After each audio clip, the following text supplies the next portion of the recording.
press conference for the Monte Carlo card. I think it was yesterday. Yes, it was yesterday. Or was it yesterday or was it today? Hold on. Yes, it was yesterday. Sorry about that. And a little bit of news coming from it. First, let's go to the Usyk Chisora news from Eddie Hearn, which is a confirmation of what we've always known. Just backstage there talking to Usyk, trying to get this Chisora fight over the line for February. That's a big fight, a big heavyweight fight. Just backstage there talking. So Eddie Hearn speaking to Matchroom, obviously, his own brand on their own live stream, and saying that he's speaking to Usyk in the back, trying to get a Chisora fight over for February. Gary, thoughts on obviously Usyk Chisora in negotiations for a February date? Do we think we just get it? Like, do we think that's just like it's a inevitability at this point that we get that matchup? Eddie, yeah, I do. Eddie said back in after the Witherspoon fight that he had a February 29th date set in Chicago. So I think that's what it's going to be. I think he's going to fight again in Chicago, and it's going to be Usyk Chisora. Usyk Chisora. You don't think they go to the UK? I mean, then he's got to put something else. He's got, I guess, maybe try Triple G there in February. I don't know, but he said that he had the same venue. Well, no, they did speak about that. Remember, Triple G is supposed to fight his mandatory Zemarata. Remember that guy that was on the undercard? Oh yeah. Yeah. So they are planning a Triple G, Chicago fight. It's quite possible we get a Usyk Chisora like London 02 card in March, let's say, or something like that. Or again, February is what they've been talking about. Form, it would be pay-per-view over in the UK. Yeah, go do that. I think that's a better fit for both guys. Yeah, and then you can still get your Chicago card with Triple G, even though that card probably won't be the deepest because it's going to be a Triple G versus Zemarata. Triple G should bring out enough Eastern Europeans for ticket sales in Chicago that you don't worry about it if you're Matchroom, even though that card's going to be probably trash. I have to give my son a shout out too. It'll be his first birthday on February 29th, Leap Day. So he'll be 4, but it's his first birthday. Nice. Yeah. Nice. I had a family friend who recently passed away who was like that. So, like, I remember when we got to, like, his 16th birthday. It was a big thing.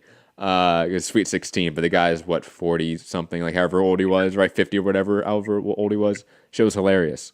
We planned out, like, a high school themed party. It was really funny, but digressing from that.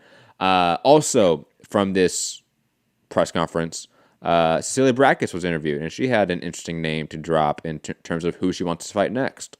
Let's listen to what Cecilia Brækhus has to say. Fight, but I'm definitely here to make a statement and hopefully go for the big prize next year. Which is, in your Katie opinion, Taylor. Katie That is Taylor. the fight you've got your eyes on, right? Yeah. Well, I mean, like, you don't have to be a rocket scientist to understand that that's the main goal.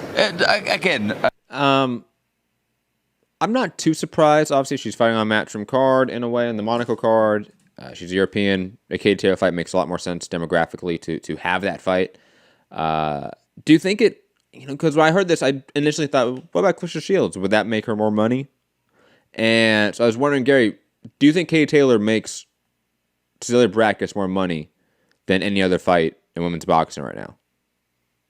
Well, it's one of two names, right? Right. It's either her or Shields, I would say. And it's two different, completely different markets. I honestly, I think that Eddie and Matchroom just do women's boxing better. I agree. So I think this is the better option for her. I mean, I don't know which ones. I would say both checks are going to be comparable, but I think it's going to be done better. It's going to headline the card. They're going to promote it better. I just think this is probably the better option for her. And I think it's a fight she can win. I wonder if they make it for that, because we know that DAZN wanted to have an all-female card, right, in the U.S., have Katie Taylor on it. I think they wanted Heather Hardy on it as well, and some other names. Do we end up getting a Katie Taylor Brækhus fight in the U.S.? Do we think that DAZN sort of forces that hand and makes that all women's boxing card? Or do we get separate cards where we get maybe Serrano versus Taylor in that all women's card in the U.S. And then later on in the year, summertime, fall time, we get that UK showdown with Brackus and Taylor. So my concern, or my question really is the American boxing audience ready for that? Like, is it going to sell to them? And if so, where would you put it? I think you don't try to oversell it in terms of like putting in a venue it probably can't fill out. So you'd probably do the small theater at MSG. I would imagine that. Try to go for the 4,000 to 5,000 stretch because you're going to bring in a UK crowd. You have the Puerto Rican crowd with maybe if it's a Serrano fight, for example. I think you could do decent in the small theater.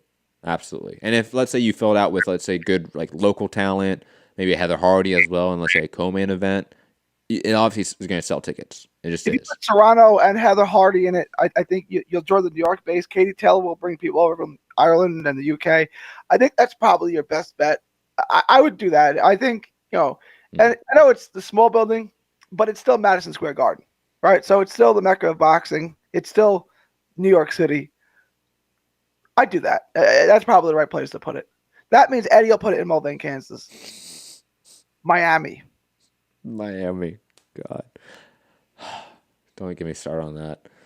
But they're going to sell it all on the idea of like, oh, it's in the built up theater for the Super Bowl that they do for all the concerts. It's like, no one gives a shit. Stop, Eddie. Stop with the salesmanship here.